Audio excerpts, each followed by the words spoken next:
Hello everybody, Milo Radio here with another video.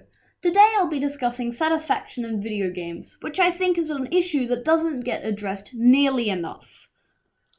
Now, I have played a lot of video games in my time, but I do have a fair share of gripes that don't seem to get expressed by anyone else. One problem I have with a lot of games is that they just don't challenge me. Even Super Meat Boy felt easy.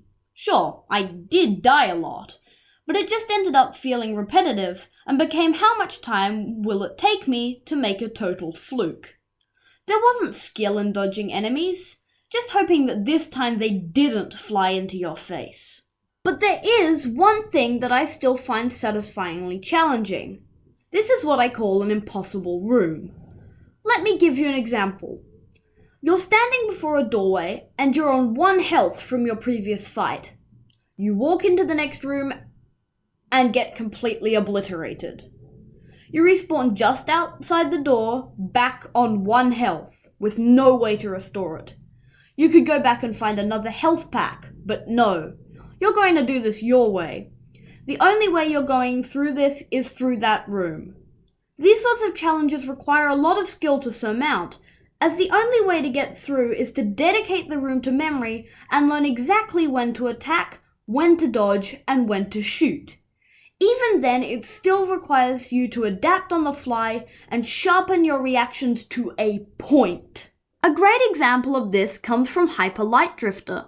I found myself very often stuck in what seemed like an impossible situation, but eventually, after much practice, I could dodge under lasers, spin around behind enemies, and finish them off with a couple of sword swings.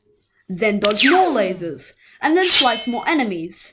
And then die, and then swear, and then repeat the whole thing again. In essence, a great way to challenge a player is to give them a difficult challenge that they can either fight their way through or backtrack a long way, slowing them down, which acts as a way to deter players from taking this route. You can still take it, but it's slow. Thanks for listening to my ramblings about video games. That 3 minutes of your life you'll never get back. Hey everybody! Just letting you know that YouTube is not the only place I make dumb stuff. I've set up a shop on Redbubble where I can sell designs on shirts and things, so feel free to check that out if you want. Keep in mind that because I don't actually have a PayPal account, the money is just being sent to an unconnected email address, so I actually don't earn money from any of your purchases. I also have a blog where I draw lots of stupid drawings like these characters. These little guys also have some merch on Redbubble, so you can check that out too. My blog should, by the time this video is released, contain every frame from this animation, so if you want to look at that, it's available. Just click the annotations to go there. Thanks for watching!